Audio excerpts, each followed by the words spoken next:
Hello, everyone. Welcome to our live AMA with RockTree Capital and Pocket Network. Today, we're going to discuss anything you might want to know about the project, Web3, crypto investment, and the outlook for the crypto industry in 2022. My name is Vivi. I'm a media personality and also a crypto advocate. Very happy to be your host today. Now, before we begin, let me tell you how you could make the best of the session. Apart from learning about the crypto space from our amazing guests, of course, the organizers have also prepared some awards for you. Towards the end of the session, there will be a quiz time. If you could answer the questions right, you will be rewarded with the Pocket token. And our AMA is going to be live across all media, including the Chinese language market. So we also prepare Chinese translation for you. So stay with us and good luck. So, okay, without further ado, let's welcome our guest today. We have Omer Ozden, chairman of RockTree Capital. Let me tell you, Omer is so legendary. He's worked between Wall Street and China in the past 20 years, and is one of the first global experts that help open China's internet companies to foreign investment with the VIE structures. And the companies he's worked with include some of the biggest names in China, such as Alibaba, Baidu, New Oriental, Xingdongfang, and NetEase. Now, Omer also has his eyes on crypto for years. Besides Pocket Network, Omer has also invested in DYDX and Graph. Welcome, Omer. Honored to have you with us today. Hi, Vivi. Great to be here. And we also have Michael O'Rourke, co-founder and CEO of Pocket Network, known by some as the Amazon Web Services for Web3.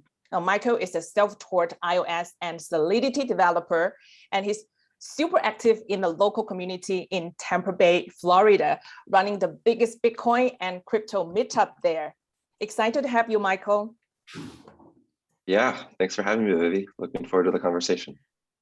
Okay, so welcome, gentlemen. First of all, I'd like to also congratulate Michael on closing the $10 million strategic fund round led by RockTree Capital and other top global crypto funds. So really can't wait to know more about your stories, insights, and your revolutionary plans in the Web3 era.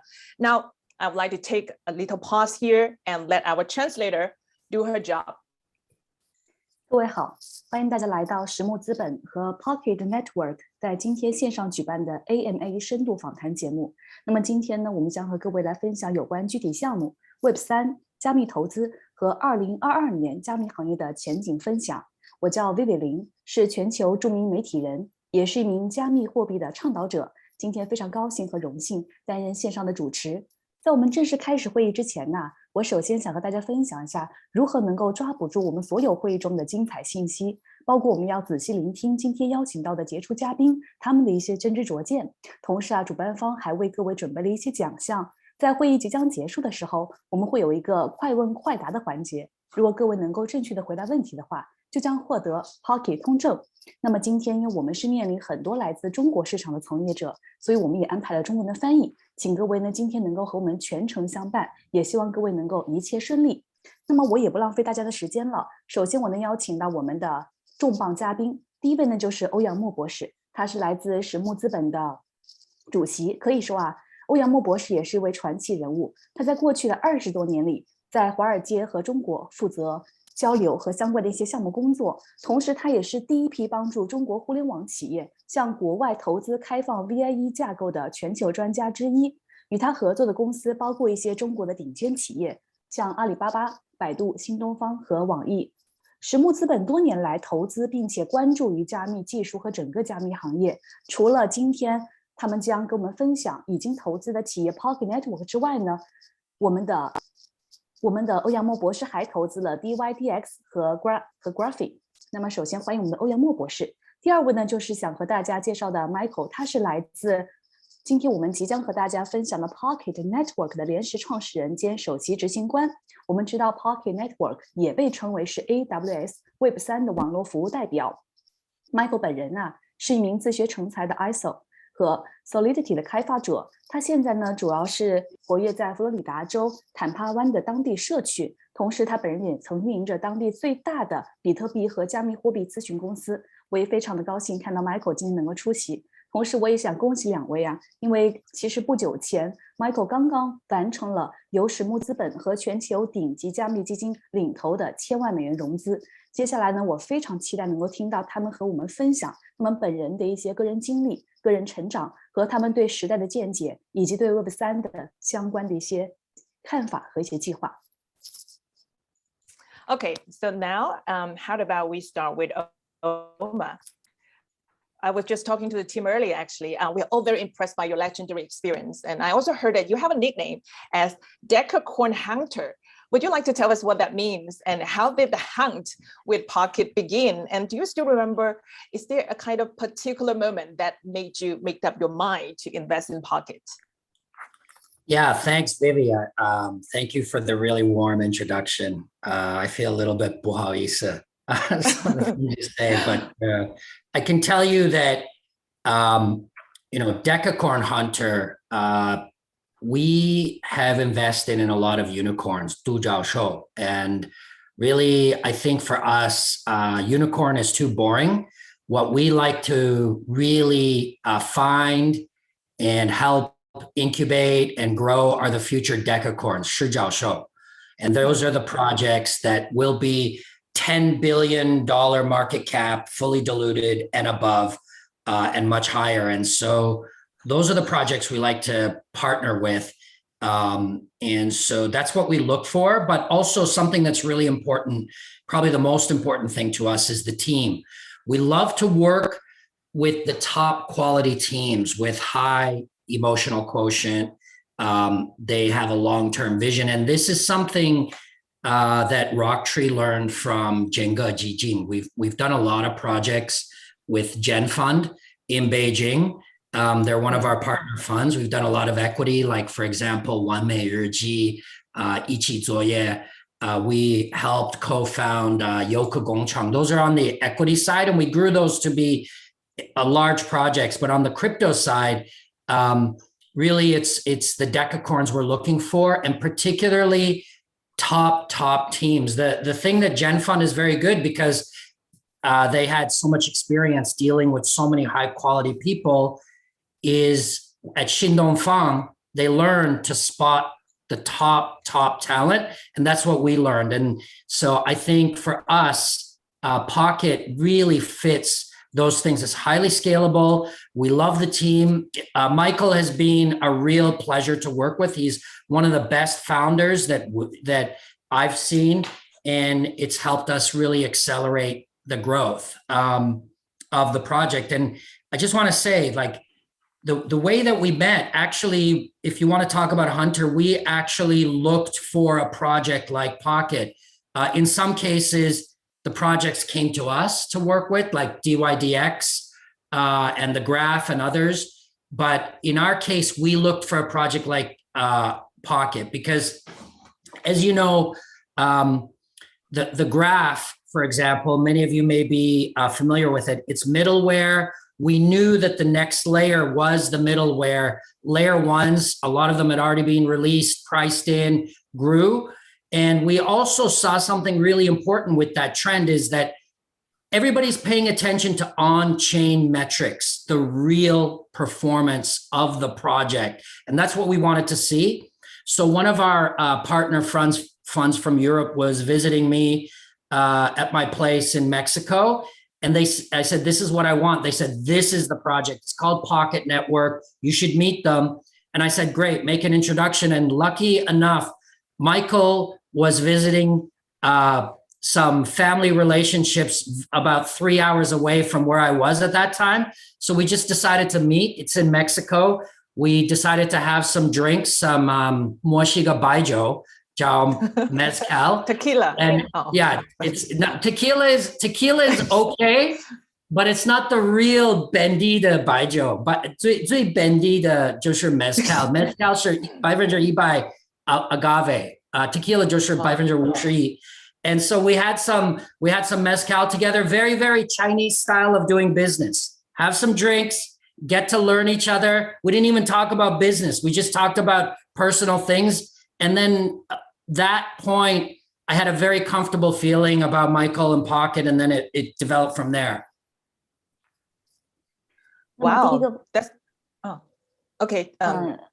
那么 let's 刚 let 刚 the 的 OK， 那么第一个问题呢，也是给我们的欧阳墨博士的这个问题呢，因为其实我刚刚也和自己的团队了解过您啊，大家都对您的传奇经历印象非常深刻。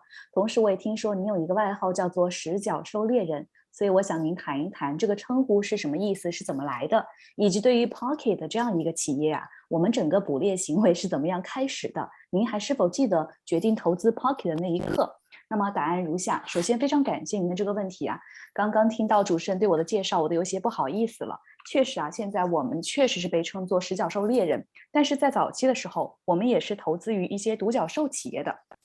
但是在一段时间的投资和操作之后，光投资于独角兽企业，我们会觉得有些单调。因此，从那个时刻开始呢，我们需要寻找更多的一些好的项目进行孵化和投资。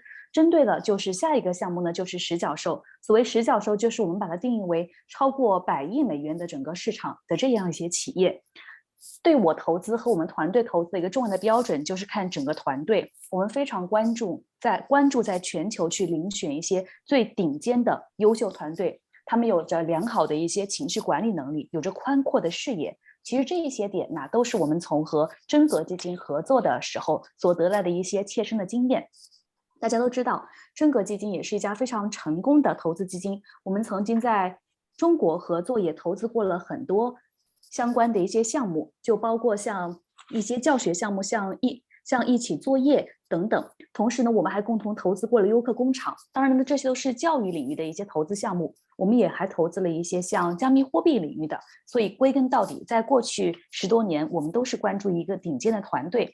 那么真格基金他们其实也脱胎于新东方。大家都知道，真格的名言呢是以人为本。那么新东方本来也就是一个教育培训机构，善于以探索和挖掘人才为基本的。这就是为什么我们选中了 Pocket。Pocket 符合我们所关注的一切有关顶尖团队的要素。第一，这是一家可进行后续不断扩展的企业业务。第二，他们有着非常强健的团队架构。第三， Michael 他本人呢也是我了解并且结交最优秀的领导和创始人之一。那么这3点就保证了他们有着非常强大的一个成长性。当然了，我们其实在整个神木资本中要去进行刚刚你说的一个进行捕猎项目的话，很多情况下并不是我们去找他们的，更多情况下呀，包括像 DYDX 或者是 Graph 都是他们主动来找我的。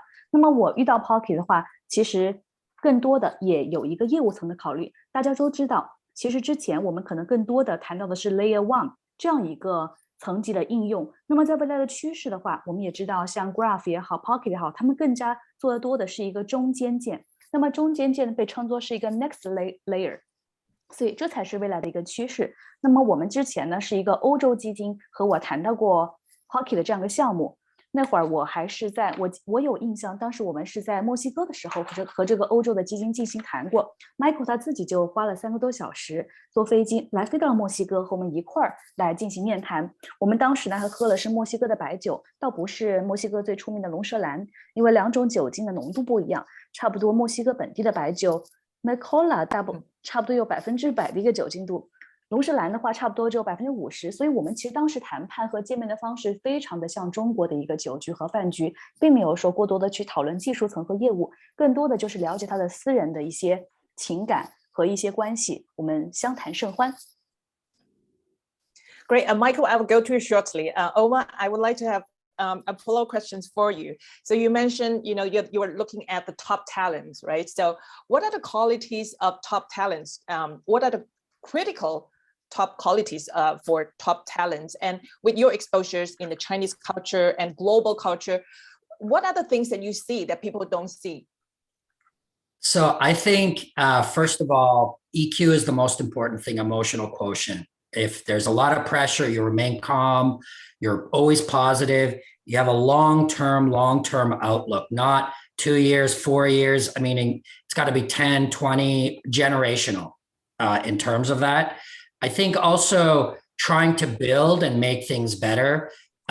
is really important. But you know, in crypto, there's two things also. You have to be cool and you have to be a nerd.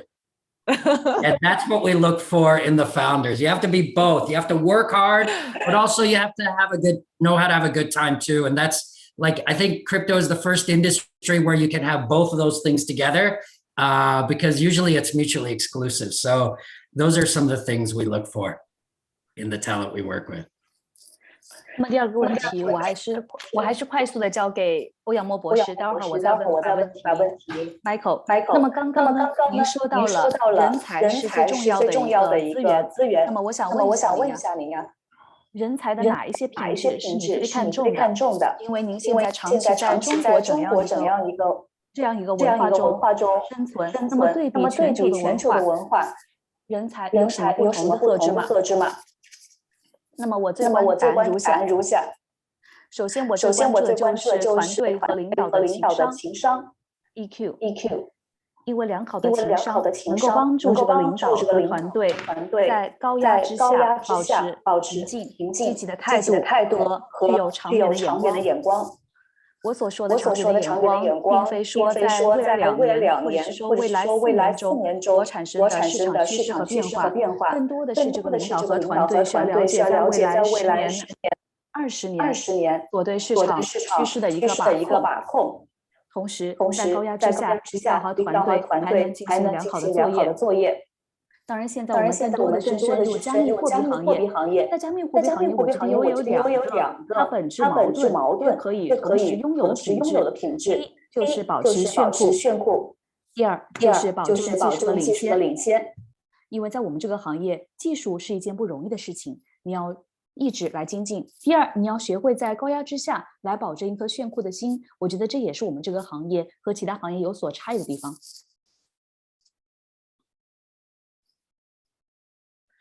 Okay, cool. Thank you for your answers. Now we know that Michael, definitely you are super cool. And obviously you taught yourself iOS and Solidity development. You're obviously a nerd, a cool nerd. So would you like to tell us more about yourself and how you started Pockets and what is your biggest drive and motivation? Yeah. Thanks for the introduction, Omer and Vivi. It's a pleasure to be here. I got into Bitcoin in 2013. I think there's a couple of reasons why I really fell in love with crypto. I think I was born in the Caribbean, but raised in the US, and I've used Western Union and these sorts of things tons of times, and I've felt that pain. And I also worked at a credit union, which is a small bank in the US for 2 years, selling loans, and really seeing the pain of the financial system at that time was really something that kind of inspired me about Bitcoin when I first found out about it. And getting into Pocket, this was about late 2016. I started playing around with Solidity with my co-founders at the time, writing some smart contracts. And what had really happened was we used an infrastructure service that still exists today called Infura. And what we really saw throughout 2016 and 2017 was the importance of Infura to Ethereum. Upwards of 80 to 90% of all traffic was going through one single service provider on Ethereum. And we really saw the reliance that Ethereum had on Infura at the time. And one of our key beliefs was that we think that there's going to be hundreds or thousands of blockchains running in the future. So we were like, okay, this is a really important service. We think every single blockchain is going to need it. Let's start thinking about how to build a protocol to be able to solve this problem. 那么我接下来的问题呢，想问一下 Michael， 我们刚刚听到欧阳墨博士有2个标准啊，一个是 core， 一个是 nerd， 那么加起来呢就是一个 core nerd。那么用这样一个标准来说 ，Michael 肯定是没问题了，因为据我所知啊，您还自学了iOS 和 Solidity 开发，所以我想问一下您啊，您是怎么样开始进行 Pocket 创业的？背后最大的一个动力和动机是什么？答案如下，非常感谢您的提问。其实我首先想跟您说一下，我本人并不是在美国出生的，但是我后来呢确实来到了美国。我在大概2013年的时候开始接触比特币，并且开始慢慢的逐步来接触加密货币行业，也非常喜欢这个行业。在之前，其实我是在一家美国的小公司里，曾经是做银行贷款业务的。在做银行贷款业务的时候，我就发现这样传统的金融业和整个金融系统是有很多漏洞和痛点的。所以在2016年的时候，我就已经差不多成立了 Pocket。在当时的话，我是和我的联合创始人，他是来自 Fidelity 的，我们一起写相关的智能合约。因为早在2016年左右，我们知道智能合约基本上是作为整个加密货币行业的一个基础设施的架构一样。在差不多2016年到2017年的时候，我们就发现了整个基础设施的重要性，而且也发现有意思的趋势，也就是在我们这个行业80%到90%以上的相关服务啊，它都是利用以太网的来完成。我们当时就想，那么我们现在对以太网这样的依赖度和依存度实在是太高了，同时我们有一个基本的一个预测，认为在未来的话，应该会有超过100个，或者说成百上千个不同的区块链，同时能够提供服务。那么我们可能也会成为其中一家能提供未来服务的区块链之一。Yeah, I think definitely Pocket is addressing a very key market need here. And so I think my next question is for both of you, both of the gentlemen. We know that there's been a lot of debate on Web3 by industry leaders, hashtag Elon Musk, Jack Dorsey, A16Z, right? The big debates. And so what is your understanding of Web3? And we know that one of the big debate has been, is there some real applications out there? And so what is your take on this? And what is really driving the revolution of Web3 in your opinion? Let's start with Omer first. Sure. We've, for many years, we've talked about our thesis, which is 华尔街2.0, Wall Street 2.0, and what's coming down specifically for finance. There's so many applications for Web3. A lot of what we like to focus on is the transactional side, particularly for finance, but obviously it's applicable in other areas too. And definitely the transfer of value digitally and doing it in a trustless environment is something that finance has needed for hundreds of years, not just decades. And so it's finally, we have technology that can assist with that and make transactions faster and much more accessible. And so we really are looking for projects not that are going to perform 4 or 5 years later. We're looking for projects that are scaling up right now, that are earning the revenues, developing the node relays, and are scalable and actually transacting currently. So the Web3 revolution is here. Wall Street has woken up to it. It has infinite amount of applications, and these are the earliest ones. And for those who, there's a new commercial on US TV, which is crypto.com. It says that it has a really famous actor, Matt Damon, and he said something like, he says at the end, fortune favors the brave, and Web3, like those who are brave enough to enter it are going to benefit, and those who lag behind, they're going to have to catch up. And so that's where we are. This train is moving really, really fast.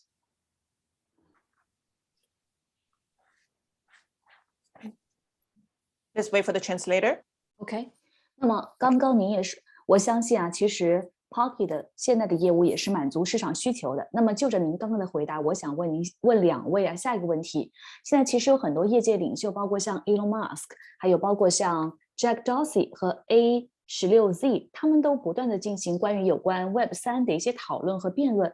那么想问一下两位对 Web3 的理解是什么？因为现在有一些争论，就是说 Web3 中没有真正的一个应用。两位怎么看？以及背后关于 Web3 的推动者究竟又是谁？首先呢，是欧阳墨博士来回答。其实这个问题被争论了很多年了，就好像现在我们还听到一些声音，除了是 Web3 之外，我们还听到过像华尔街2.0这样的版本。现在 Web3 大家关注的是有没有一些真正的应用。当然我相信这样真正的应用首先会出现在金融行业，因为金融行业它本来就是一个低信任度的一个环境，我们要做的就是将这种 Web3 这种高信任度的应用放在一些低信任的环境中产生一些交易，并且能够加快整个交易的过程。而且我们现在的 Web3 的应用，其实目标并不是说等到未来的5到10年之后看它能够带来一些收益，而是现在我们要尽快的就实现更好的一些收益，并且能够增加更多的一些节点和一些中继的服务。所以这本质上也是一个基础设施层面的应用。我记得曾经在美国的一个电视台出现，他播放过一个广告，是一个这个广告是来自于一个叫做 crypto.com 的一个网站，他做的广告。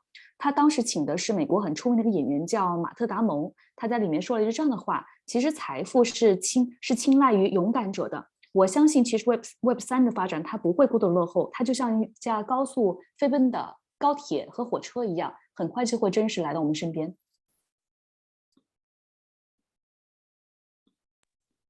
Yeah, Omer has really good quotes, and I think you know in the Web3 index, I saw Pocket actually ranked like number 8 and top 10, so moving up very fast. And as one of the infrastructure in Web3, I would like to hear Michael's take as the builder. You know, we know that Omer says fortune favors the brave, but we need builders with long-term visions. So what is your take on Web3, Michael?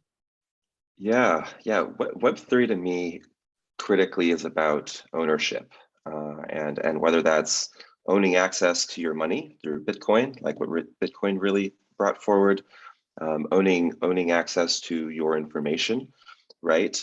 So people are building games, DeFi, all these things, and really critically is what Web3 is allowing is for ownership. And for example, what Pocket is allowing for is ownership of your infrastructure. We've allowed for a business model that couldn't exist before Web3, where usually you'll pay a monthly fee to some Amazon Web Services, and you know you'll lose that money forever, right? As a developer, but in Pocket, for the first time, you actually own the right to the infrastructure by owning the cryptocurrency as a developer, and that is incredibly exciting because for the first time, due to this model of ownership, you can actually align everyone's incentives in such a way that allows everyone to go farther together, more than anything. And that for me is the most important thing about Web3, is really allowing the users to actually own and dictate the future of these platforms in meaningful ways. And you know, there's so many examples of developers you know, getting quote unquote rug pulled by Google and Facebook by them just changing their business, right? Their business model by just changing, you know, something as simple as an API, right? So for the first time, Web3 changes that, and that's frankly, you know, one of the most exciting things about the space. 那么其实我们刚刚也获得了一些最新的数据，也就是现在 Pocket 在全球排名前10的关于 Web3 的应用中，它的收益已经排名到第8了。当然我们如果说 Web3 是未来的一套新的基础设施架构的话，我们肯定是少不了基础设施架构中的建设者和我们现在也就是相当于是今天我们所在的 Pocket。我们的建设者不仅他有建设能力，还需要有长远的眼光，所以我们把这个问题呢，同时也抛给 Michael。Michael 是这么回答的：其实 Web3 和之前我们所有的基础设施架构的一个本质区别，就是它对于我们的开发者，它是有自己的所有权的。这样一个所有权就判断了，像之前的前面几代的话，它更多的只是有一个使用权。那么在 Web3 这个时代，我们有的是一个所有权。比方说，在 Web3 时代中，我们会拥有对比特币的一个所有权，我们会对网上相关个人信息，我们自己也有相关的一个所有权，会对所有的去中心化我们所设计的这些游戏也会有自己的所有权。所以 Pocket 我们的本质就是为未来的基础设施架构提供每个开发者你自己的一个所有权。那么这就是带来了一个新的商业模式。举个例子，以前的开发者，比方说每个月要付一定的这样一个订阅费给 AWS 进行相关的一些程序和代码的撰写。那么在未来的这些开发者的话，他们对自己写的这部分代码是有自己的一个所有权和拥有权的，这就是一个全新的变化。我们未来的这些开发者，他随着拥有自己的所有权，就能够改变未来基础设施架构。就好比现在，我举个例子，现在谷歌和 Facebook 他们的一些工程师的话，就可以通过对 API 整个地址的修订，能够真正带来一些全新的商业模式一样。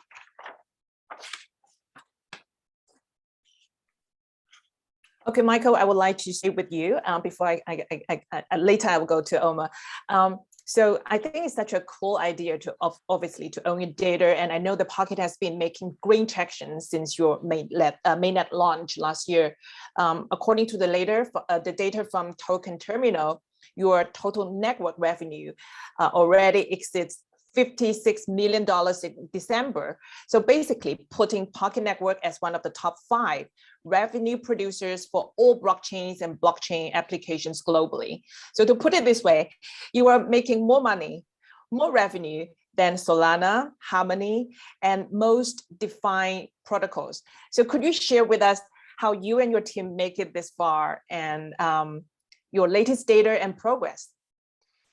Yeah, let me share my screen and talk about some of that information specifically. But you know, how we've done it, we've really focused on what's important, and that's the traction of the protocol, and you know, that's just been a laser focus of ours since day one.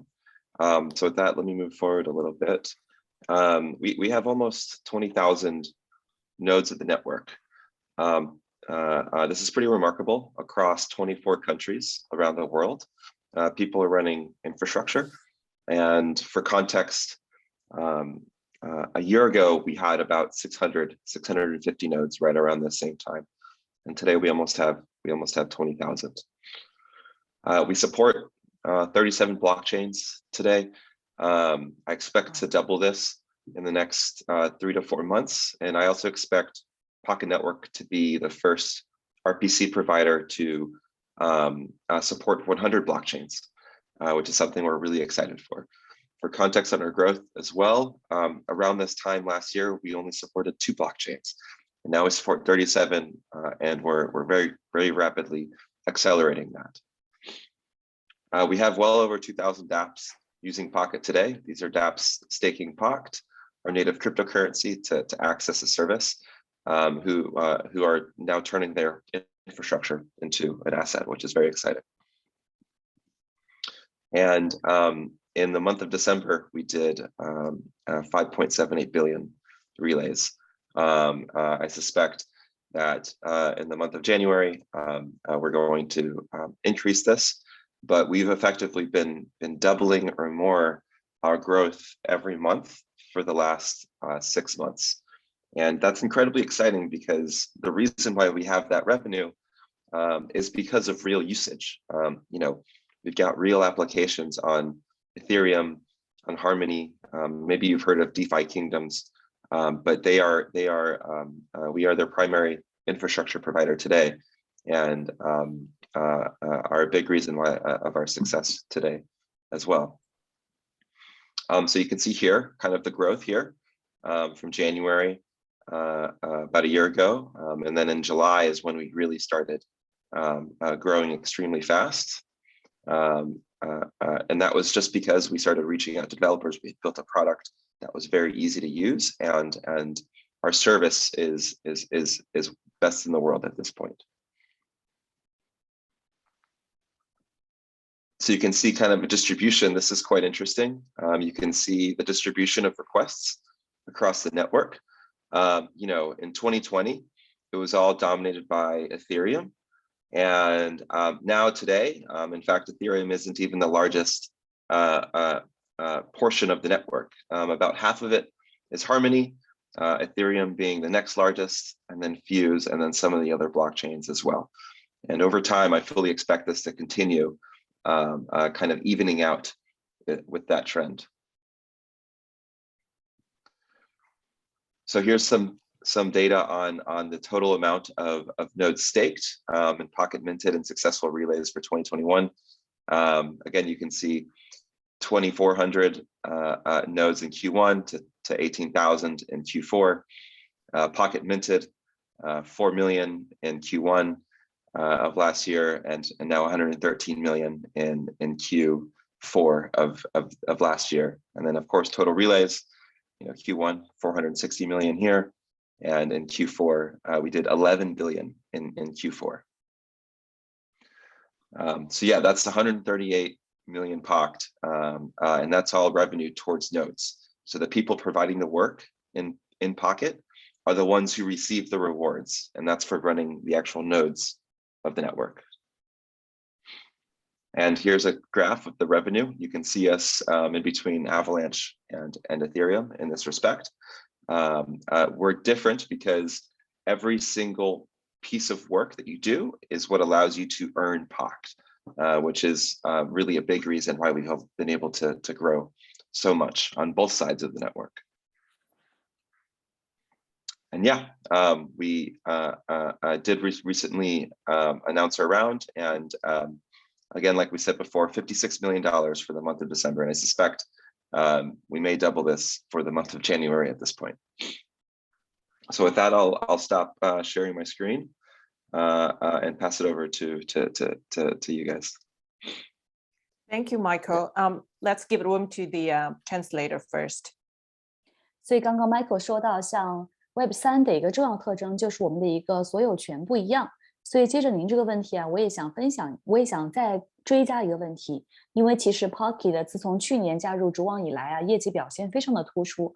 根据我们现在收集到的 Token Terminal 的数据，像在去年12月份 ，Pocket 的网络总收入就超过了5600万美元，就让 Pocket Network 成为了全球所有区块链和相关应用的前5名，在获得收入这方面啊，已经超过了像 Solana、Harmony 和大部分的一些 DeFi 协议。所以想请问一下，您和您的团队是怎么样做到这一点的？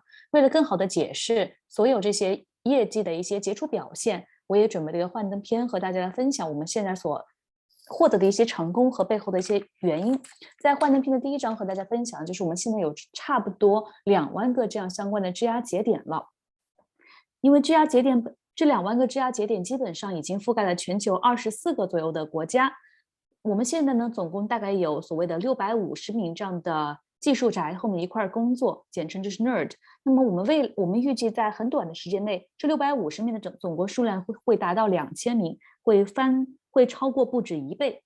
那么第二页幻灯片就和大家分享的是，我们其实在截止到目前已经支持超过了37个公链，以及在未来的3-4个月，我们计划把这个数量再翻一番。也可以说，其实我们在去年这个时候啊，能支持的公链只有2条，所以大家可以看到我们在这1年中做了多少努力的工作，将公链的数量不断的增加。那么在幻灯片的第3页就和大家分享，现在我们已经有超过2000个以上的 DApps 可以进行使用。因为我们其实这就是 DApps 的本质，就是我们在 Web3 时代的一些资产，那么这一点也是我们即将在不断推进和增加的。幻灯片第4页和大家分享的就是我们的一个中继服务数量，现在基本上已经超过了 57.8亿，这是去年12月份的数据。我们计划在今年1月份的话，还要再翻一翻整个增长。其实一个好的消息啊，就是从去年6月份，在过去6个月，我们基本上每个月都翻了一番。背后的根本原因就是我们是有真实的一个应用的，所以才能够因为有真实的应用，我们也获得了真实的请求，所以整个响应服务会不断的增加。那么第5张幻灯片和大家分享的就是相关我们从1月份到去年12月份整个中继服务的持续增长。可以看到从1月份到年底增长的是非常的迅速，理由就是因为我们所提供的服务可以说是业界同类最好的，所有的这些开发者利用我们的整个平台和相关的工具也是非常简单好操作的。那么第6张幻灯片和大家分享的就是我们所有中继服务的一个分布对比情况。左图呢就是2020年的，基本上 98.5% 以上的中继服务都是依赖于以太网的。那么到了现在2021年的时候，看到以太网的整个比例已经下降到了28.7%，但是和其他的应用相比啊，其实它还是有一个很大的优势的。我们也预计在未来的话，整个各个中继服务平台的分布趋势会不断的拉平。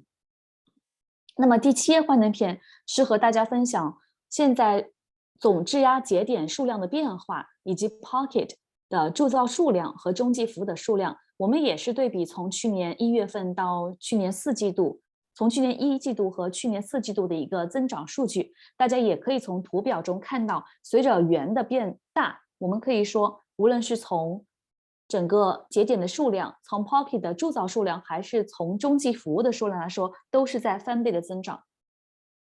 第8页就是我们在2021年总共提供服务节点运行铸造的 Pocket。我们的好处在于，所有的这些开发人员，他们只要付出工作，进行相关的一些开发，他们就能获得相关的回报。那么这个回报就是 Pocket， 也是相对来说比较稳定和易得的一个回报。那么接下来幻灯片收集的也是在来自于 Token Terminal 所收集的，在所有协议收益下排名全球5大的区块链，我们现在也非常的有幸是其中之一。那么接下来这张幻灯片，也就是刚刚主持人提到的数据了。在去年12月份，我们的收入一共是5600万美元。我先在这里停一下，谢谢。Wow, really exciting growth. I think that just reflects the real market demand. And Michael, so what is the biggest challenge facing you with all the tractions and progress? Yeah, I think keeping adding as many blockchains as possible and being there first. I think what we really focus on is being proactive, and we want to make sure that when we speak to an application that can use Pocket, that we're there supporting them before they know they need us. And I think being able to scale kind of horizontally and kind of vertically is our largest focus. And really, you know, a big reason why we've grown so much today. 接下来问题还是 Michael 的，因为刚刚您已经分享了很多取得的成就和相关的一些良好的业绩。那么在未来最大的挑战又是什么呢？答案如下。其实首先呢，我们在整个区块链行业，首先呢就是想争当第一，是各个细分行业第一，以及采取高度积极主动的一个态度，因为我们希望 Pocket 其实能够首先在一个应用发现他们需要我们之前，我们能够首先去找到它，让他们还没有发现需要我们的时候呢，就能够和他一起能够进行作业。因为我们发现，无论是在横向还是在纵向，我们都希望能够实现一个平稳的扩展。Okay, thank you. So let's come back to Omer. You mentioned that, you know, like you share with us your philosophy, you know, like how you value EQ when you look at top talents. And we know that you also invested obviously in DYDX and Graph. So we also know that actually you help them expand their markets in Asia, and especially particularly in the Chinese market. So could you share a little bit with us, you know, about how you help companies, global companies scaled in Asia, and also what are the lessons and tips that you could share with all our audience? Sure, that's a great question, Vivi. Before I get into that, let me just comment on what Michael said, because I think it's really important. You know, I talked about 华尔街2.0, Wall Street 2.0. And the days of how we used to invest into crypto 4 or 5 years ago are over. Speculation will still continue, but those days are diminishing because the real big investors, the real smart people are moving into the market where they're looking for results today. So you look at what Michael just described. The project made $56 million in the month of December. I think in November, it was like 29 million. And Michael, you said something like you expected to double for January, the amount of money. That people really need to think about that. It's real money being made by a protocol, and you don't need a big four audit company like you need for 上市公司 to audit it. You can check it on chain. That is the power of Web3. That is the power of the revolution. So the way that I look at, there's many ways of looking at Pocket. And so you can say that it's Infura with, multi-chain, and you can talk about Web3 AWS, but I see it more as also as middleware Ethereum. It's the first mover. It's the first one scalable. So you project that out 1 year, 2 year, 3 year, the money, the revenues, the metrics are going to be beyond anything you can even imagine. And so whether this is at $56 million just in December, multiply that by 12. If it would, 如果是一个 A 股上市公司，也是一个市教授 right? 如果是纳斯达克上市公司，是一个市教授。But if you look at what this project is for a crypto multiple, it's a multiple of even what it would get in equity. So I think the audience really needs to pay attention to this. This is the future of crypto.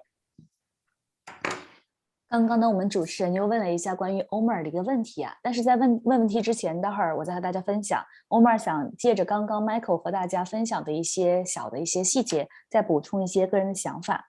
因为其实刚刚 Michael 说到，其实我刚刚也和大家说到过呀，曾经一度也兴起过一个所谓的叫华尔街 2.0 这样一个风潮。那差不多是4、5年前，大家在看加密货币投资的心态，更多的是一种投机的心态。当然，现在也不是说没有投机的心态，但是大部分一些靠谱的机构和一些比较有头脑的一些投资者，他们肯定是要首先看市场，再要看市场的回报，不可能只听一些好的故事了。Michael 和大家分享的数据是非常坚实有力的，在去年12月份获得的收益呢是5600万美元。他刚刚说啊，到了1月份的话，这个收益会翻倍，而不是说打个5折。所以这可以说是真真实实的通过协议为所有的相关参与者提供回报的一个真实的例子。像如果以前我们面对传统的金融行业，比方说要证明一个企业获得的一个回报，需要邀请4大去给那些上市公司来做审计。但是现在我们不一样了，我们是在区块链上面获得的回报，这些数据大家都是可以在网上去自己进行核查的，这就是 Web 3.0 的一个巨大的优势。其实我们刚刚说到了 Pocket 的很多优势啊，不管说是多链协同，还是支持 Web 3，还是说 Web 3.0 的真实的应用，还是说可以支持 AWS， 它的本质更多的就是一个中间层。也许说在未来的1年、3年，我们在更长远的时候是可以真真实实的通过不同的标准、不同的参数来去核查它的一个收益的。所以其实去年12月份的这样一个5600万美元的收益只是一个开始。如果说不管它这样是一个区块链加密货币的企业，还是说是一个 A 股的企业，还是说是在一个纳斯达克上市的企业，我相信这都是在未来可以实现翻倍的一家企业。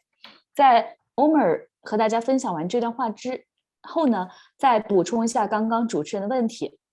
主持人是想问一下 Omer， 因为刚刚您已经分享了很多关于去锁定一家优秀公司的一些基本的要素啊，包括像高 IQ， 还有像杰出的人才资源，包括您这边也领投了 DYDX， 还有像 Graph。那么在帮助所有这些国际企业在亚洲扩张，或者说是在整个中国市场布局业务的时候啊，您是怎么样进行操作的，以及有哪一些具体的经验能够跟我们分享？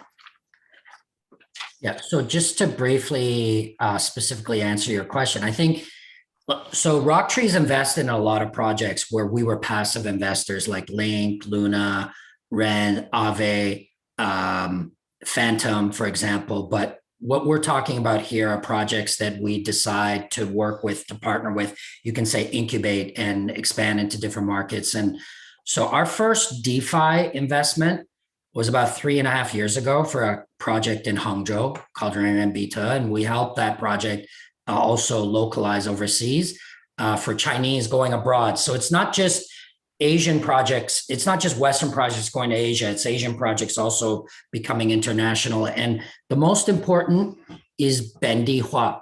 That is the most important. You have to localize. You have to be like a local project and operate locally. It's really, really important. So for a top Asian project to be a true global protocol, it has to be localized in Europe, in the United States, and South America, and so forth. And the same is true for a Western project. It has to localize in places like Vietnam and Greater China, all across multiple markets. So that's the most important thing. For example, with DYDX, we could understand what was happening with that project and what the future was. We knew the team was good, but people in Asia didn't really quite know that the project was reliable and what was coming down. And DeFi for us, we really started putting more weight into DeFi in 2019, but a lot of those things didn't really emerge in China till about 2020. And so for example, with DYDX, we had to actually help teach the market how to use MetaMask. It was a new thing. These are and we had to teach it in a local way and make sure that DYDX was highly localized so that it gave a very good user experience for people in Asia. And so it's a similar thing for all projects. You have to localize. It's the most important thing when you're doing international protocols. 其实我们在投资的时候，除了您刚刚所说的一些加密货币行业，我们也投资过其他的一些案子，包括像 Lynx、Rain、Arcan、Phantom。当然是我们作为一个投资于加密货币行业，或者说整个区块链行业的话，是在3年半之前，我们开始做相关项目的孵化的。除了刚刚说帮助一些国际项目和国际企业进行本地化之外，其实我们第一个案子是帮助一家中国在杭州的企业进行的出海。那么出海的本质呢，其实也是本地化。比方说，我们是一家中国的企业，是一家亚洲的企业，它需要去到欧洲、美国、南美也好，肯定是要和当地的协议进行本地化的。反之亦然，如果说一家国际企业想来到中国的话，它也要深刻的了解本地的环境。比方说，当时我们做的 DYDX。因为我们需要这个项目我们是看好的，而且了解他们的团队是非常靠谱的。但是如何把这样的信息传递给亚洲市场呢？这其实前期是需要我们做大量的一些铺垫和相关的一些市场教育工作的。当时其实是在2019年，整个中国市场的情况并不是非常的明了，直到2020年的时候，我们才慢慢的意识到了中国市场的相关的一些局面和政策变得日渐的清晰起来。所以在完成了市场教育之后，我们肯定是需要用中国市场能够接受的方式去进行本地化宣传，去进行用户体验的一些落地，这才是能够实现未来生根的一个方式。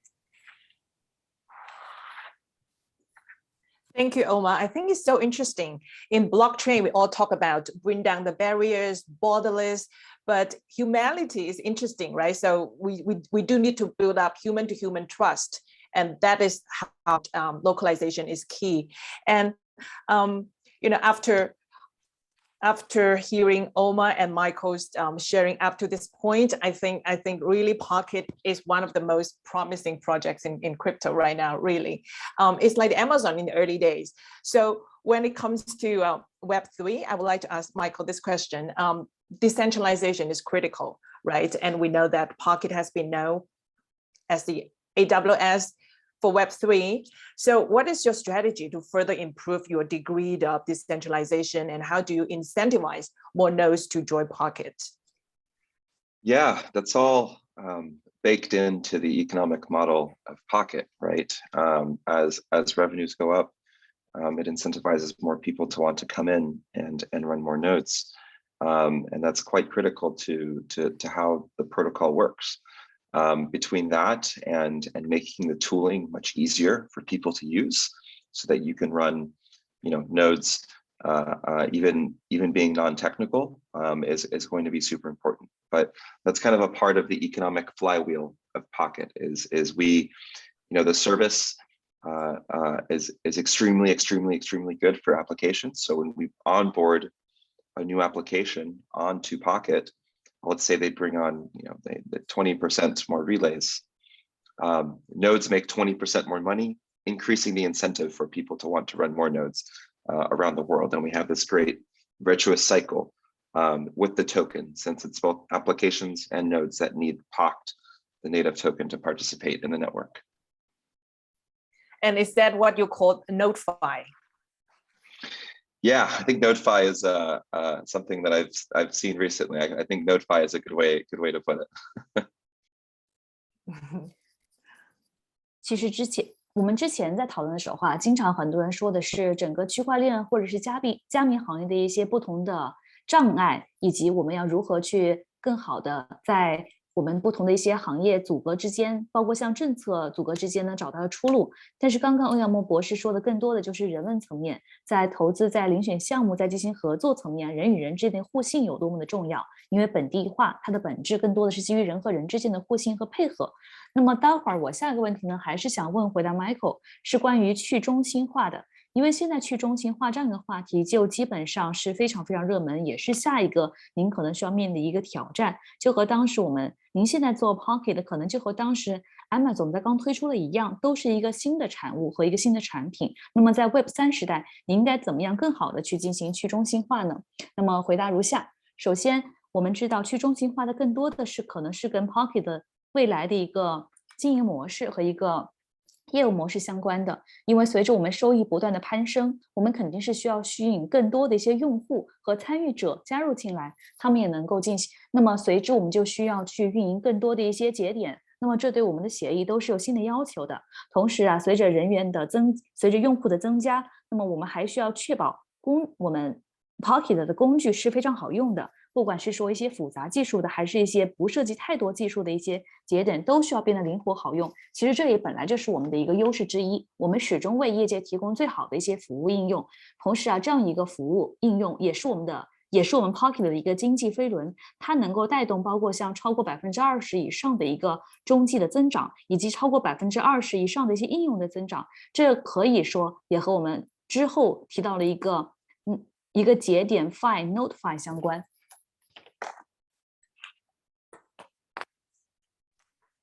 Thank you, Elizabeth. Omer, I have a $1 million question for you. I think a lot of people in the audience wanted to know this as well. You mentioned decacorn and, fortune favors the brave in the Web3 era. And so where and how do we find the next decacorn like Pocket? Could you give us some tips? That's, I think, it's a really good question. And I think that really you have to be chart. You have to really be international, and you have to look in all the international places for the next projects. You have to be local in Beijing. You have to be local in Shenzhen. You have to be local in San Francisco, New York, and other places as well. The most important thing is to really become grassroots. It's not the institutional guys that find the best projects. It's the grassroots guys who find the best projects. And so, you have to be a cool nerd to be able to find more cool nerds. I think that's the secret. 那么我还想补充问 Omer 一个价值100万的问题啊，可以说这是一个重磅问题了，因为您已经选择了并且真正的猎捕了很多实角兽的企业，那么如何去寻找下一个实角兽企业和 Pocket 一样优秀呢？因为您刚刚说了财富青睐勇敢者，那您怎么样成为这样一个勇敢者？所以回答如下，这确实问得非常的精彩。我想用一句话来总结该如何去寻找下一个实角兽企业。总的来说，就是需要我们保持国际化的视野，同时拥有本地的智慧。所谓的国际化视野是指我们不能把眼光局限在一地，而是需要在各个国家在全球范围之内把这个盘子拉大，去看有哪些项目值得我们入手。那么所谓的本地智慧是指我们可能需要真真切切的扎根在北京这样一个城市，或者说深圳这样一个城市，或者说是在纽约，在洛杉矶，我们要从基层，从一线员工的角度去探索更多的可能性。我一直有一个想法，我们真正智慧能够选择好的项目的人啊，并不是在庙堂之高，也不是在一些高大上的机构中，更多的是一些一线的操作者，只有他们才能够探索到一些好的项目，所谓的同类相吸，只有真正的一些 cool nerd， 他们才能够发现真正的 cool nerd。 That is so classic. I'm so happy to meet Michael today, and really, you're one of my cool nerd friends. And I need to make more. I need to make more cool nerd friends. So, Michael, would you like to tell us POC? Because I know that after I announced that I'm gonna do this interview, a lot of friends already asking me, where do we buy it? And then, like all the questions about Pocket token. And so what are the applications for that? And could you tell us more about it? Yeah, so the cryptocurrency has its own blockchain, and it has really two main use cases. One, applications by POC to pay for the service. And that's how they're able to send all the requests that generates all the revenue to the network. And on the other side, you must buy and stake POC to have the right to do work in the network as well. And that's kind of what creates this fantastic economic flywheel that we're seeing happen today in the network. Up until now, it's been available on OTC. But hopefully that changes in the future. 所以的话，我相信Michael 也是我今天非常高兴能够认识的一个 cool nerd。我也希望在未来有更多的机会能认识像你一样都是一些 cool nerd 的人。那么其实在今天我和大家进行深度访谈之前，也有很多朋友问我，那么 Pocket 现在具体有哪一些相关的一些应用，看是否能够和我们相关来说解释一下。其实回答如下。其实加密货币它本身就有相关，其实加密货币本身它是有一些进行改良和一些微调应用的功能的。比如说我们在区块链上进行一些服务的购买，我们需要用到一些加密货币。同时如果在这样的基础设施层，我们需要提起一些相关的一些请求，发起一些请求的话，我们也需要进行加密货币的使用。同时通过加密货币的使用的话，我们还可以真正的将它们作为一些收益。当然我们现在一切的这些都是基于现在我们所拥有公链上的一些质押节点，也和 OTC 相关。 Thank you, Michael and Elizabeth. And okay, so Michael, I would like to stay with you since we are on this topic, Pocket. And would you like to share with us? You touch upon that topic in when you share with us the slide. But could you also tell us a little bit more about your milestones going forward? And also, what do you think is your biggest competitive advantage? Yeah, our milestones for this year are to add as many blockchains as possible. We want to be the first to hit 100 support for 100 blockchains. I think we can hit well into the billions, let's say 10 billion requests a day. We're doing about 300 million a day before the end of the year. And yeah, those are the major real milestones that we're really looking forward to this year are those two. And in terms of our competitive advantage in Pocket, the reason why we're becoming so successful is for two reasons. We are more reliable and we are much more cost effective than kind of our centralized counterparts. So infrastructure is a commodity, and if you can provide the same service much more reliably and at a cheaper cost, well, then I think Pocket can really take a really large part of the market, especially as it grows. 所以接下来想问一下 Michael 这个问题啊，就是今年你有什么具体的一些指标，或者说是一些长远的目标吗？相对于市场上其他的一些竞争对手，现在的 Pocket 有哪一些相对的优势呢？那么第一个问题呢，就是相关今年的一些目标。第一个目标就是今年希望能够支持超过100个以上的公链，我相信到年底的话应该会实现。第二个就是我们实现约100亿以上的一个中继的服务，我觉得这也是年底能够落实的一个目标。从优势角度来看，其实我相信我们有2大优势。第一呢，就是我们有极高的一个稳定性、可靠性；第二就是我们的成本效益是比较高的。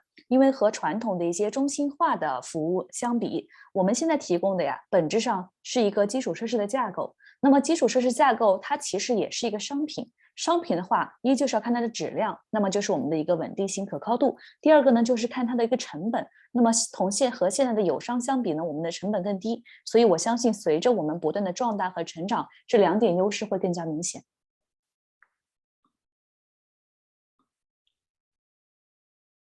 Great, thank you. Omer, how about you? Since we are in 2022 already, would you like to share with us your New Year resolution for yourself and for RockTree Capital? Okay, I have a few. One is I have to exercise more, so that's really important. Get more sunshine, which is also important because cold weather sucks. And I think find more 实教授, really great projects, because it's so much fun. It gives me a lot of life and energy to work with the top projects. I love it. And it's great working with Pocket. Those are the resolutions. Super. Find more cool nerds and best in the sunshine places. Yeah, like Caribbean. Like Florida. Right. Yeah, Michael like Florida, that. exactly. He already figured that out. He lives in Florida. 所以刚刚的问题呢，是给欧阳墨博士的，想问一下您对自己或者是对咱们的实木资本的团队有什么样的一个新年新愿望呢？那么第一个愿望呢，就是能够进行更多的运动；第二呢，就是晒更多的太阳；第三呢，就是找到更多的实角兽企业。因为找到这样的实角兽企业，确实是不仅能够让人精神焕发，还能让人真正的心情愉悦。所以啊，刚刚主持人也补充了，确实，其实我们总结下，就是找到更多的一些 core nerd， 能够一起在加勒比海沿岸获得晒更多的一些日光浴。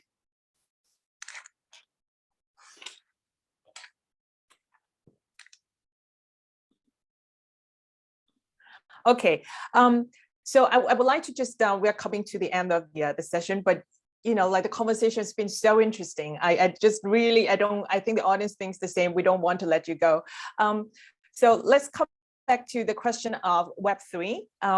So what will we envision the landscape of Web3, you know, will be in 2022? For both of you, the question. Michael, you go first. Yeah, I think we're going to really see the rise of middleware, not just Pocket, but across the space. I think we're going to start to see the infrastructure space become increasingly important across all blockchains, particularly as these blockchains really start to hit global scale in the tens of millions and hundreds of millions of users, right? The strength of the infrastructure is only going to be highlighted even more then. Great infrastructure. Translator, please. 那么还有一个问题啊，想问一下两位，因为现在我们的会议基本上要接近尾声了。那么现在我想请两位能畅想一下未来 Web3 的一个场景和一些美好的一些预期。那么首先是 Michael 回答，如果用一个词总结的话，那就是整个基础设施架构将不断的扩张，并且能够增强它的一个强度。因为从 Pocket 的角度来看，在未来的话，整个基础设施架构不论是在公链之上，还是在我们的应用之上，都在规模上和强度上都会不断的上涨，同时在全球范围之内，它也能够去触达更多的一些用户，有更多的用户能够加入进来。Yeah, I agree with Mike. Yeah, I agree with Michael. I think that really the coming year is the growth of middleware. When we actually RockTree brought the graph to China. And we introduced it, I remember, to a number of close VCs, and some of them got it and understood and jumped in. Some of them didn't understand it and didn't really know what was coming down. And really that was for us the first middleware indicator and scaling revolution, but it continues and it's growing so fast. And Pocket has a major competitive advantage because not only the tech, but first mover and highly scalable already. Before it's even, you know, the token launched about 20 months ago, but it hasn't even listed on an exchange. And that's really important. And so I think what you're going to see in 2022 is it's the on-chain metrics. You're going to see on-chain the growth. Wall Street and other responsible investors are going to see how important that is. And it's just going to there's going to be a network effect. You know, we talk about the network effect for Bitcoin and so forth. And so that's just going to completely scale in dimensions that I don't think we can even imagine right now. Really looking forward to it. 欧阳莫博士认为啊，其实我们在未来的话会看到更多这样的中间件架构在不断的兴起，因为其实石木资本之前就将 Graph 引入到中国，并且也介绍给了一些比较亲近的一些 VC， 其中有一些 VC 他们确实早期就非常认可，也参与进来进行了跟投，但是有一些他们没有意识到整个行业的重要性，也不太理解究竟我们是加密货币的重要意义。那未来的话，我始终相信以 Pocket 领头的具有首发优势的一些中间件架构会不断的进行扩张，并且会引领整个行业的趋势。在20个月前，他们就已经发了自己的一些通证和这样的代币，但是目前呢还没有真正的在交易所进行上市。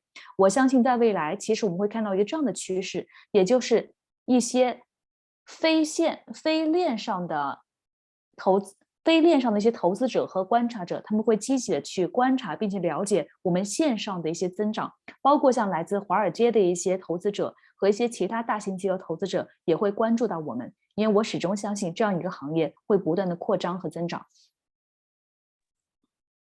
Thank you for sharing with us such interesting insights. I think Pocket is definitely the hidden gem that is no longer hidden. And you know, it will be one of the pioneers that leads the Web3 revolution.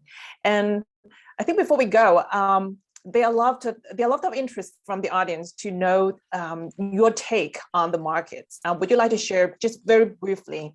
Are we, you know, where are we in the crypto markets? You know, in a crypto cycle, are we in the bear market already, or you know, just what's your take on the markets? Michael, you want to answer first? Yeah, sure. I think do I think we're in a bear market? No, I think we've had a very healthy way up, to be honest. And I think this is kind of just a natural part of the cycle. I'm generally quite excited about all these other parts of the crypto market. And I think what's really interesting about now is that we're seeing various, you know, unique verticals really start to just take off completely independently of what we've seen in the past, right? So we've got gaming and DeFi and infrastructure and NFTs and so many other things now that are just frankly completely independent of each other, and we're just seeing them kind of grow and almost separate over time, which is quite exciting. So I'm generally quite excited about the market and not too concerned about where things are going in the near term. 所以接下来呢是收集来自观众的一些问题，想快速的抛给两位啊。第一位就是对整个加密货币市场的看法，大家觉得现在是在熊市吗？还是说有别的一些不同的观点？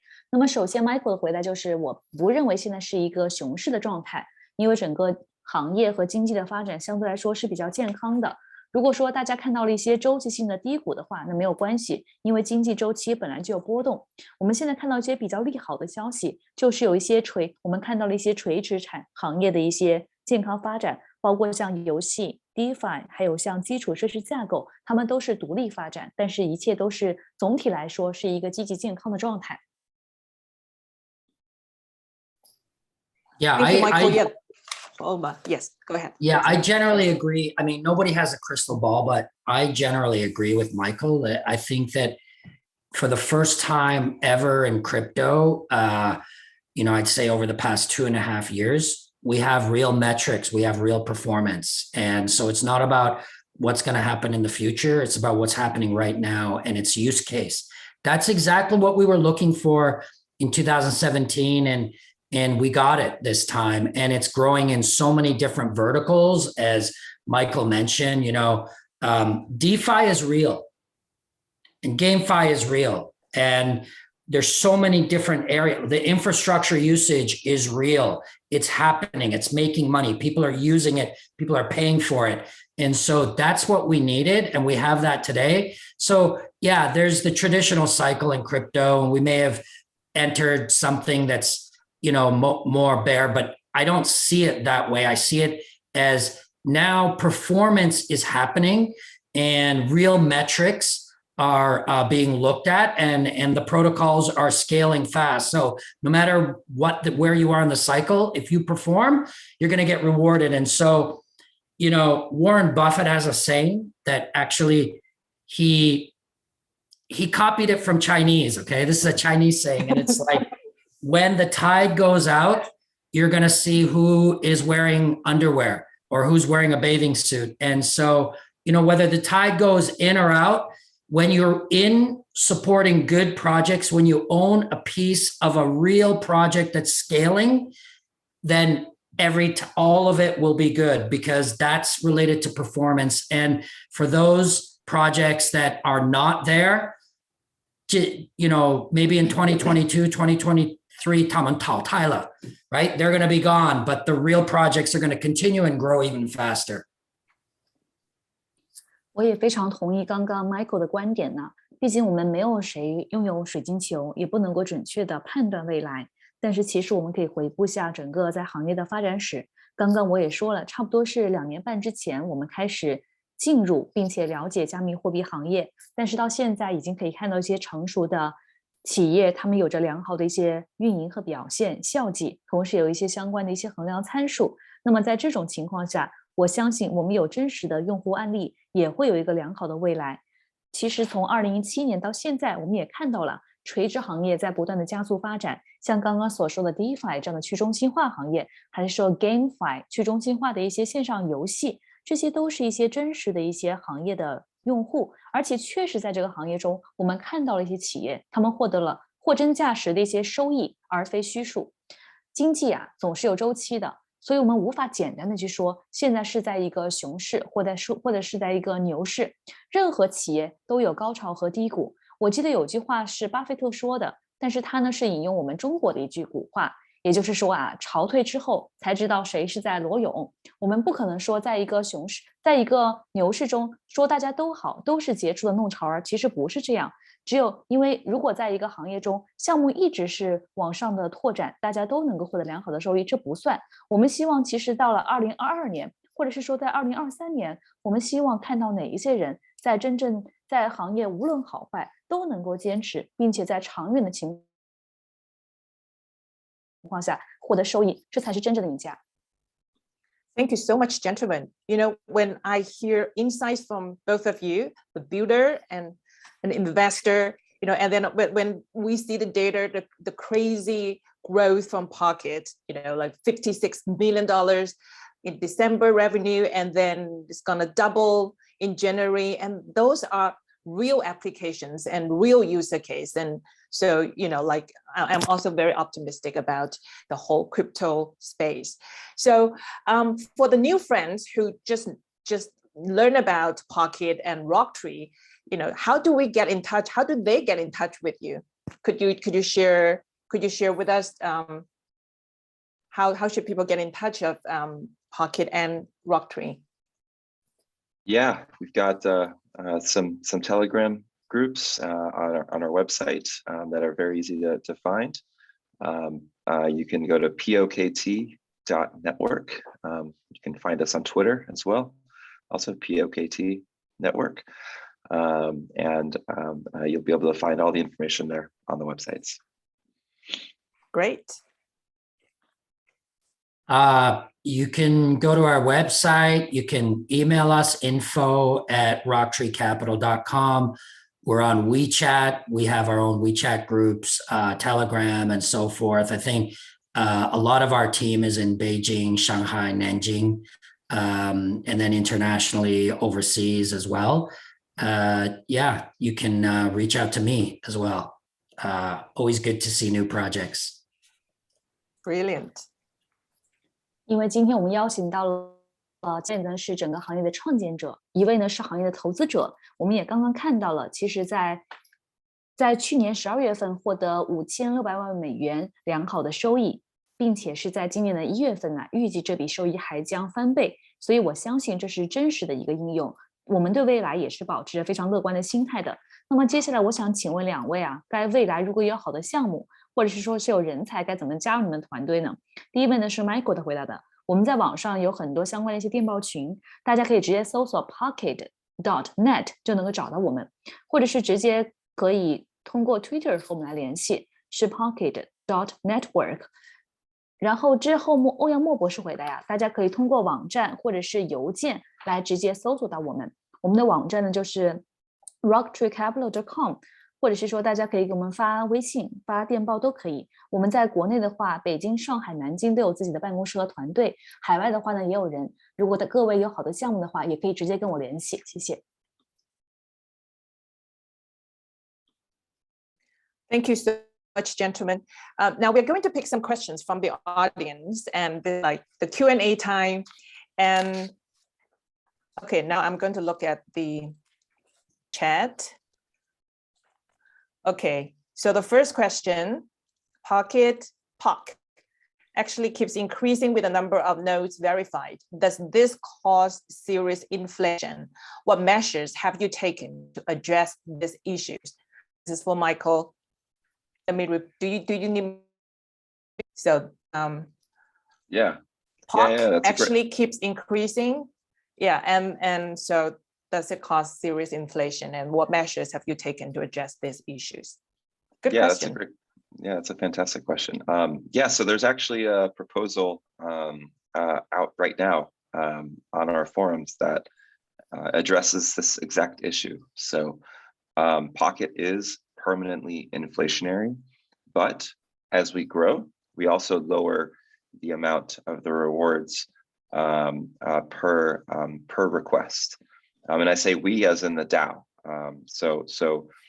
Really the DAO decides how and when to lower it. I think the DAO today is taking its time intentionally to make sure that we make the right decision in terms of when and how to do it. But today we're in an interesting position where more POCT there's more demand for POCT than even what's being created today. But everyone is very aware of and kind of cognizant of kind of this inflation and what it means. So I definitely think that it's something that will end up happening. I think it's a question of how and when more than anything. A great question. 那第一个问题的话是关于 Pocket 的，因为现在我们已经看到了有不断增加的一个节点的趋势，那么在这样的一个情况下，又是否会产生通常会出现的一个问题，也就是通货膨胀？所以呢，回答如下：确实，我们之前也有团队提出过，如果出现了通货膨胀，该怎么样来解决的问题。因为我们现在一方面节点的增加是基于现在需求的不断的增加，和相关我们中继的一些服务我们是中继服务所需要增加一个节点的必须性。那么在解决这个问题的时候呢，我们首先就是提供了一些相关于套的服务，希望通过和套的服务相关进行连接，能够来解决这个问题。但是其实我们最担心的并不是说如果出现了通货膨胀该怎么来处理，因为我们有自己成熟的团队的建议和方法。关键就是现在其实我们不清楚这样的通货膨胀会以什么样的方式，或者说是在一个什么样的节点会出现呢，能影响到我们的整个架构。Before we move on to the next Q&A, just a gentle reminder that we'll have the quiz time after the Q&A, so please stay with us, dear audience friends. Translate, Elizabeth. 所以请各位观众先不要离席啊，因为我们在回答完 Q&A 的这个环节，还有一个快问快答，那会儿呢需要各位观众能够参与进来，还有奖品。Okay, the next question, also for Michael. How many pods are needed to run the node, and how to run a node? Yeah, so you need two things to run a node. You need a Pocket node, and you need a full node for the blockchains that you're wanting to support. So what that means is I'll run a Pocket node, and I'll also run, let's say, a Harmony node or an Ethereum node. So that's what you need to run a Pocket node, and of course you also need Pocket itself, and that's 15,000 Pocket. Although there are some fractional staking services that allow you to actually stake without needing a full amount. And forgive me, what was the second question you asked, Vivi? Yeah, it's how to run a node, and how many nodes are needed, and how to do that, how to run a node. Yeah. There's a couple products that our community has built to make it pretty easy for people to run nodes. I would look up Node Pilot. It's something that if you are not that technical, I would give a hand at it. It's getting better. I think part of the vision is to be able to have people running nodes in their homes eventually, really easily, and I think we'll get there, but it'll take some time. But nonetheless, it's getting much easier to be able to do that. 所以第二个问题呢，就是来问一下 Michael 的，我们的 Pocket 如何能够运作和运营所有的这些节点呢？以及大概需要多少个节点，要满足什么样的条件？一般来说，需要运营节点的话，需要满足3个条件。第一呢，就是需要我们的 Pocket。第二呢，是需要能够接入供链的一些完整的节点，包括像我们现在所熟知的 Harmony 的节点，还有像以太网的节点，这些都是可以的。第三的话呢，我们还是需要一些自己关于 Pocket 的一些节点，所以满足这3个条件，就可以进行一些新的相关的一些服务和相关于 Pocket 的生成。在现在的话，我们现在是有一个技术团队，他们在我们的整个 Pocket 的社区内，能够为大家提供一些关于这样节点 Pilot 的一些项目。如果我们用简单的语言，不用技术语言来解释的话，这样一个节点 Pilot 的项目，它的本质就是供各位开发者能够在家里就进行节点的运营，比较的方便和简单。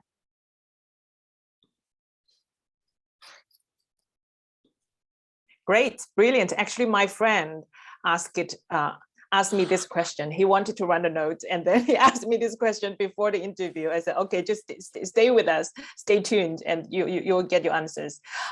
Okay, the next question is for Omer. Does Omer take or invest in any NFT project? And what do you think of it, investing in NFT?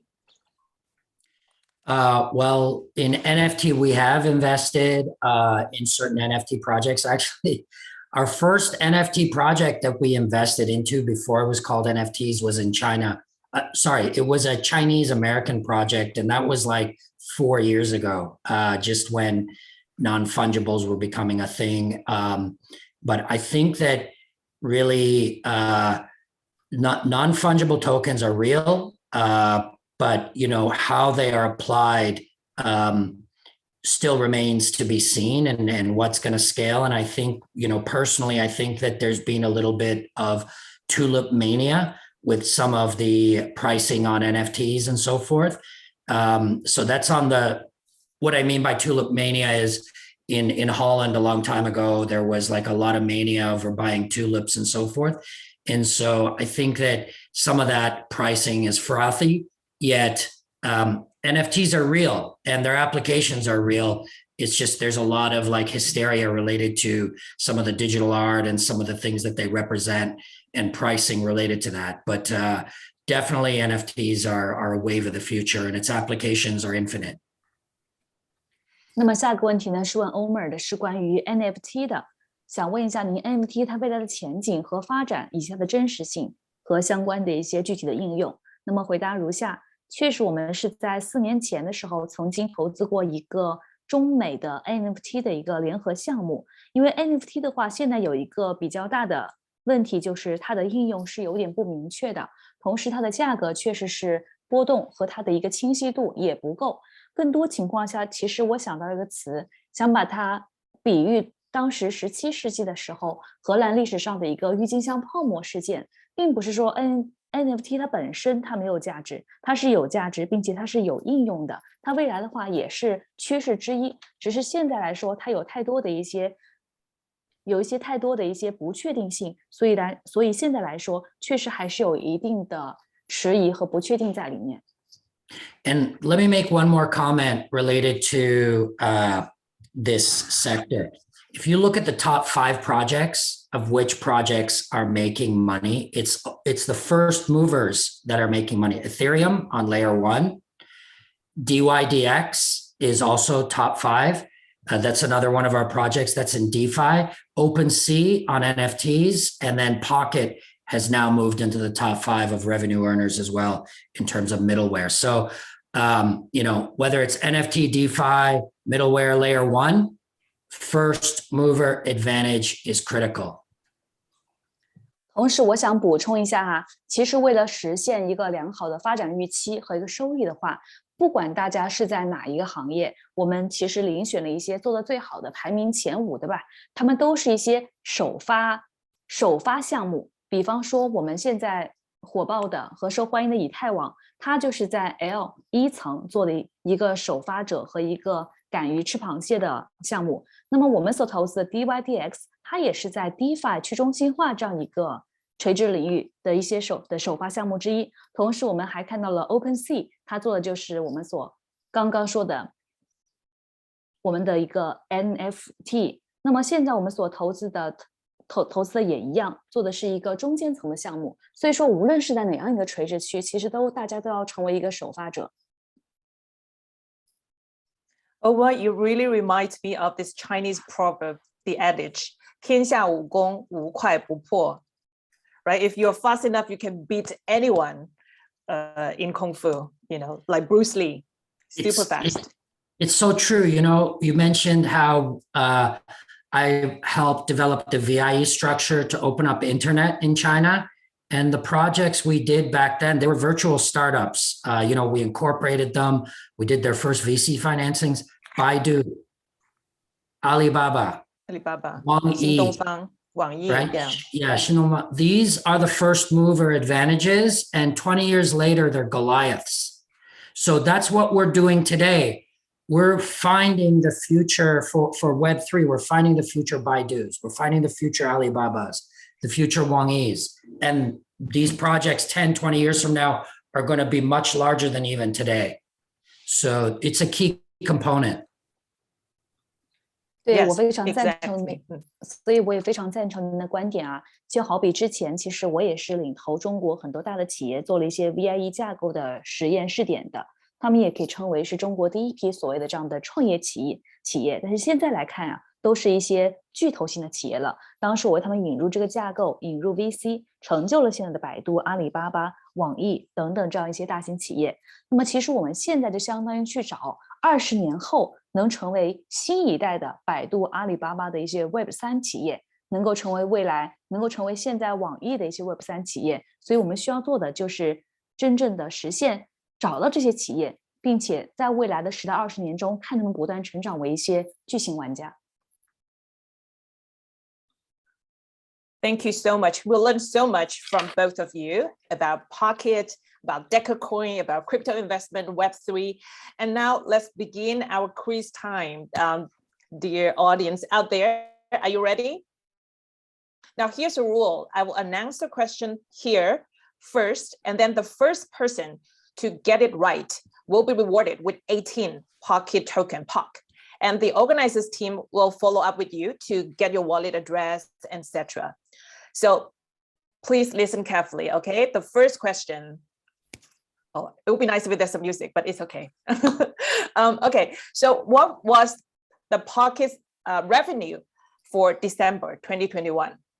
What was Pocket's revenue for December 2021? Okay, let's see who get it. Okay, please let me know.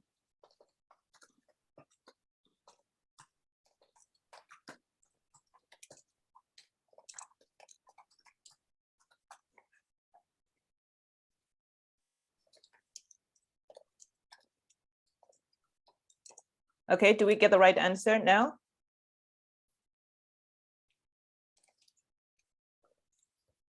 Okay, I'll repeat the question again. What was Pocket's revenue for December 2021? Cool. I think some people got it.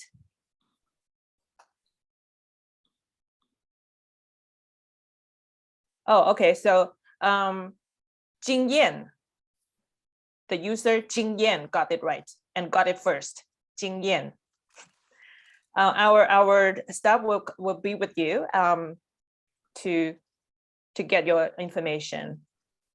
Elizabeth, translator, would you like to go ahead? 所以刚刚我们已经倾听了2位大佬跟我们分享所有他们企业 Pocket 的一些具体的效益和他们一些成功的秘诀，以及实角兽该怎么样去探索。那么到了我们接近尾声的时候啊，还有一个与观众的互动环节。在观众互动环节呢，我会有5个不同的问题。我们手快的观众如果能够正确回答问题的话，就能获得18个 Pocket 的一个通证。我们的主办方呢会随后在微信中联系您，并且将这些奖品啊发放给你的一个数字钱包。那么第一个问题就是说，刚刚我们所说的 Pocket 在去年12月份的一个收益是多少？刚刚有一位叫经验的用户已经回答成功了，这第一个问题。接下来呢是第二个问题。Yeah, okay, the second question, 第二个问题。How many full nodes did Michael say Pocket currently has? This is a little bit difficult. How many full nodes did Michael say Pocket currently has? Translator, please. 第二个问题啊，刚刚 Michael 和大家在分享幻灯的时候提到了 Pocket 现在所拥有的一个完整的节点数量是多少？大家把数量提供出来就可以了。Okay, let's see. Yeah, I know this is a little bit technical, but you know, like it requires a lot of attention, but I'm sure you'll get it. 这个问题有一点点技术啊，但是刚刚大家仔细听的话，应该有听到一个这样的节点的数字。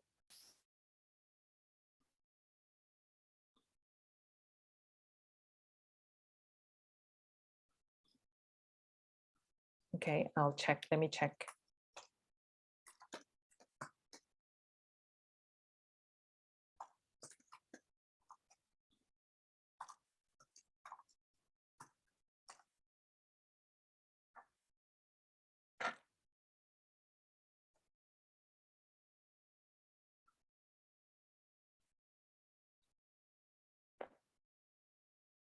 Wow, a lot of people got it right. Let's see who's the first. Okay, I think the first is V1185, and you know, like there's a long number. V118586206686.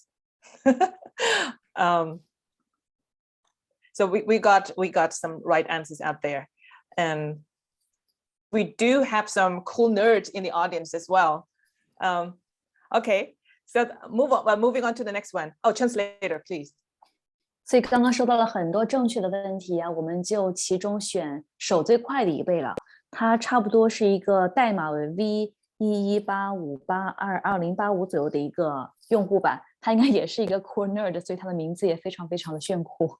下一个问题。好的 Okay, next one. How many relays has Pocket completed in December 2021? How many relays? 第三个问题 okay. 就是在去年12月份的话 Pocket 已经完成了多少次中继？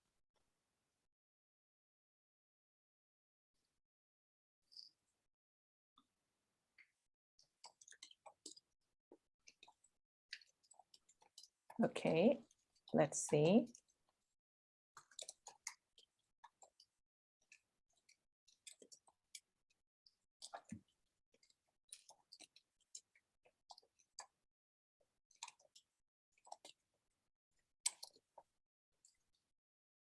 Wow, very close. I'm seeing the answers.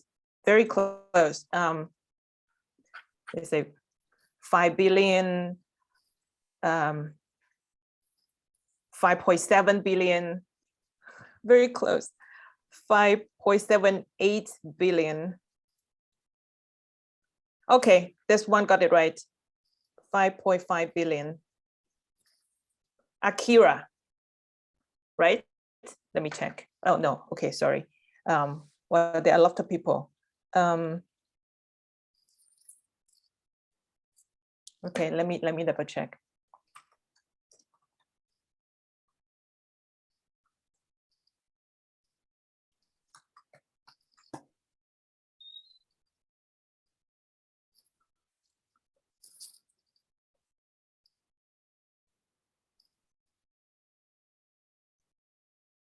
Okay. Sorry, just.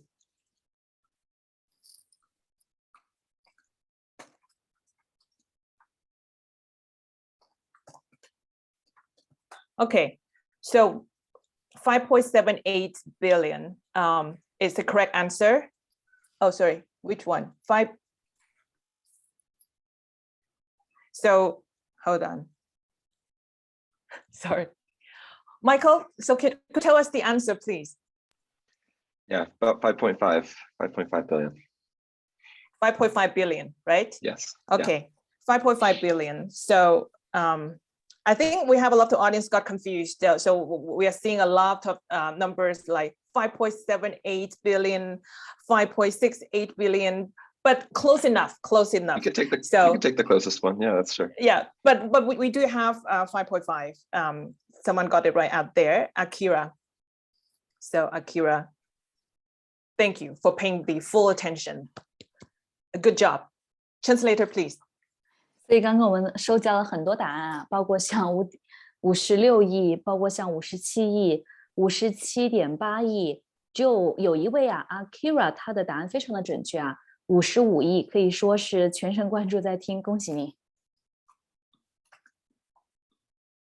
Cool. All right. The next question. What top projects Omer has mentioned that RockTree brought to China besides Pocket? 第4个问题就是刚刚欧阳博士提到了呀，实木资本它除了将 Pocket 引入中国市场之外，还有哪个项目他们呢也引入了中国？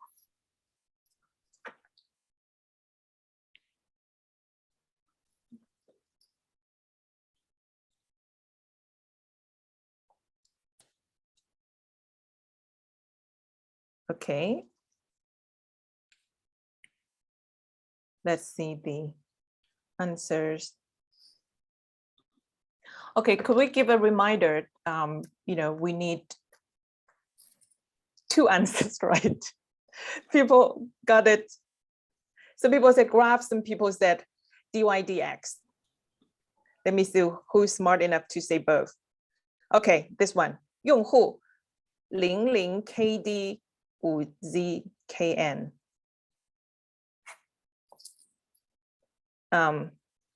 Okay, we have a winner here with the name 用户 00KD 5ZKN. Okay, translator. 所以刚刚呢，我们有的用户啊只达到了 graph， 有的用户达到了 DYDX， 有一位用户就是 00KD 5ZKN， 他同时达到了2个，所以他答对了。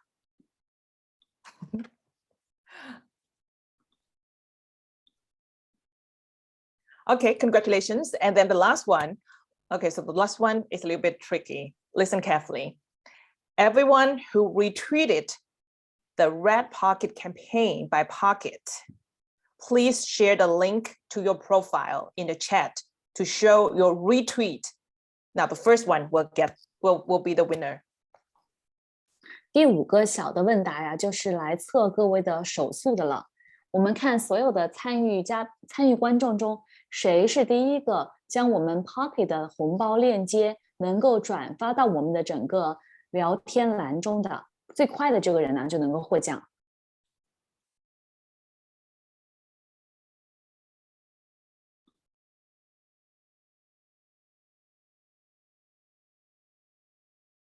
Okay, it takes a minute probably.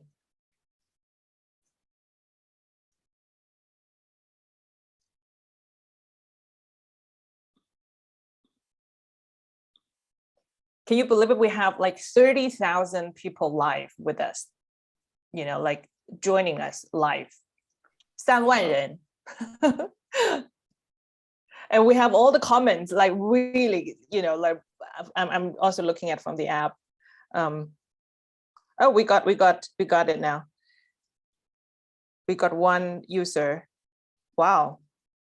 Some people said it's very difficult to paste it on the app, so they're complaining, but they're doing it. Okay. Seems the same one. the same user 00KD5ZKN. Is it the same one as last time?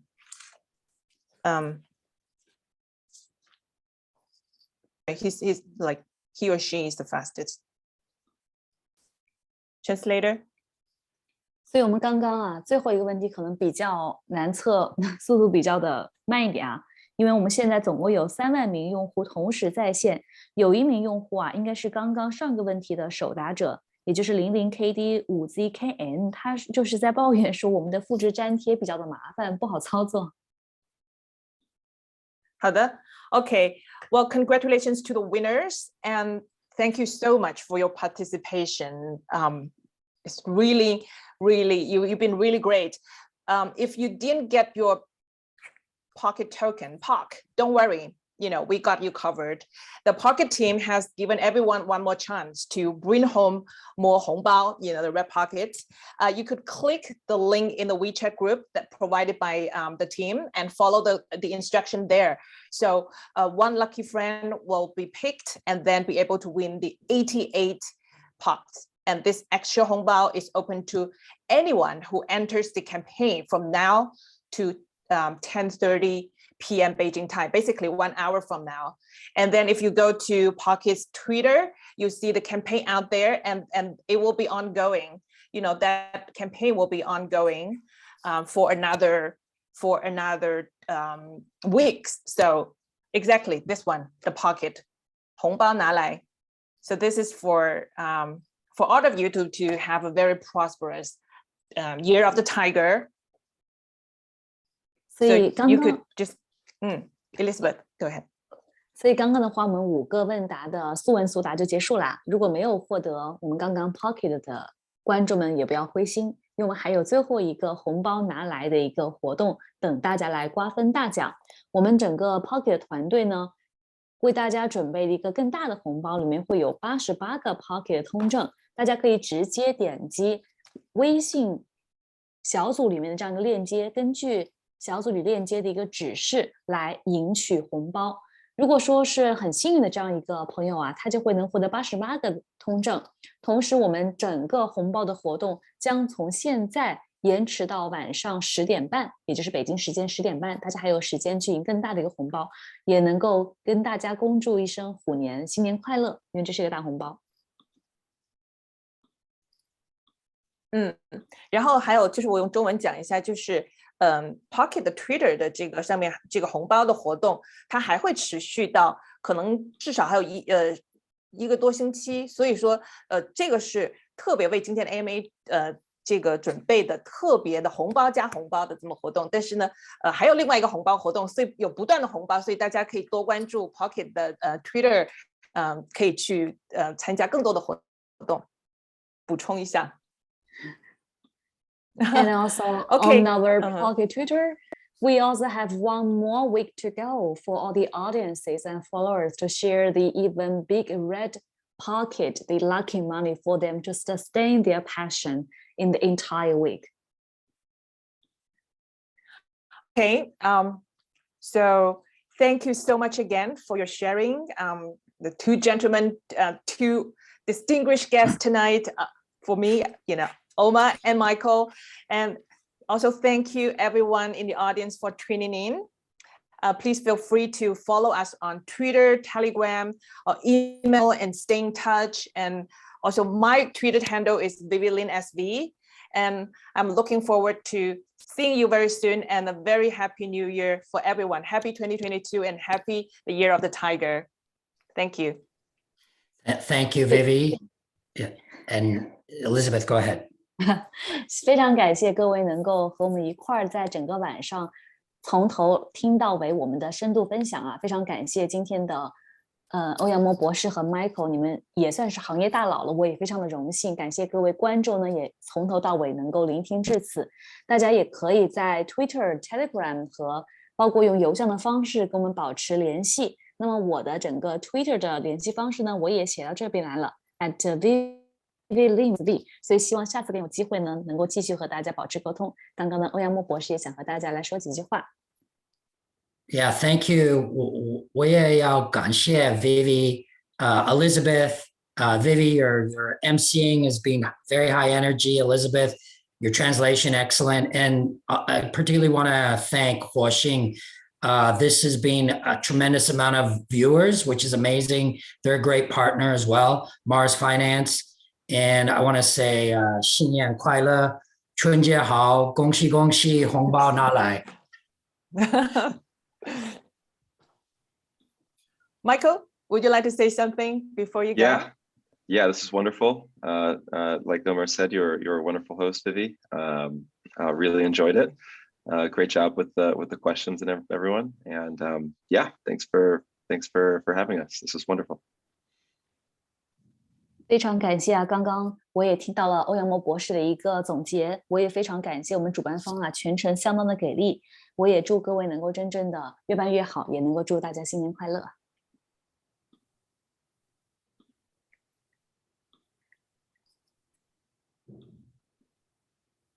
Okay, we'll say bye. 新年好。新年好。 Thanks. Bye, everyone.